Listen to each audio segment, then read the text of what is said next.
Departmental astrophysics faculty members undertake observational, computational, and theoretical research. But all of their studies touch in some way or another supernovae, stellar explosions that briefly outshine the entire galaxy.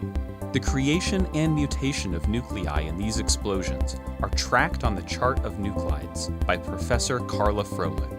This chart provides us with a roadmap to track the nuclear processes we study in our program. In these plots of atomic number versus neutron number, we investigate and model several types of nucleosynthesis processes, for example, the rapid neutron capture process or the slow neutron capture process. If you think of chemistry class, you've seen the periodic table, and all these elements are actually made in stars or in the Big Bang. So what my research really is focusing on is how do you make these elements? Where are they made? Understanding the astrophysical sites, understanding the nuclear processes, and understand where these elements come from. The two most abundant elements in the universe are hydrogen and helium. Those are made in the Big Bang, so at the very beginning. Everything else is made afterwards in stars or at the end of a star's life. So as you form a star out of hydrogen and helium, throughout the life of the star is powered by nuclear reactions at the center. But if your star is massive enough, you can continue and turn your carbon and oxygen into magnesium and neon and silicon and eventually iron. So if you have a massive enough star at the end of the star's life, you'll have like an onion structure with an iron core and then some lighter and lighter elements to the outside until you have a huge hydrogen envelope at the outside of the star. However, once you go past iron, it becomes much more complicated. And so making elements beyond iron, you can't just fuse two iron nuclei to something heavier. So we know of two processes that roughly contribute about half and half to the heavy elements, but leave a lot of unanswered questions.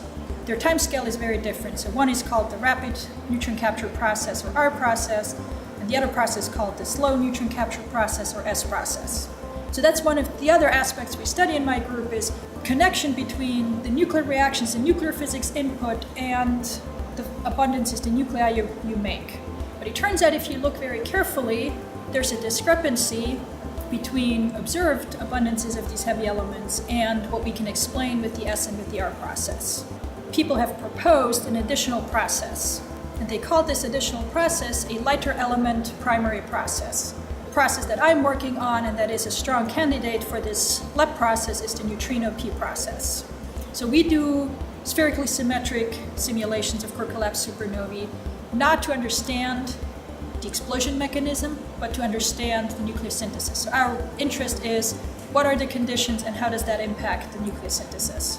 But most recently, we've also got interested in modeling a special type of supernovae that are a possible explanation of these very recent observations.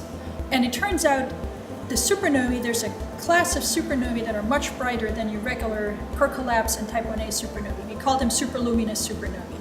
So in my group, we do spherically symmetric but also multidimensional simulations of pair instability supernovae, and with collaborators that can take our simulation data and convert it into light curves, simulated light curves, we are trying to explain at least some of these superluminous supernovae that have recently been observed. And it's a very current topic because over the last couple of years, the number of superluminous supernovae that we know and need to explain has increased by a large factor at least. The Big Bang, stellar interiors, and supernova remnants provide the playing field for the investigations of Carla Froelich and other faculty members undertaking cutting-edge astrophysics research at NC State.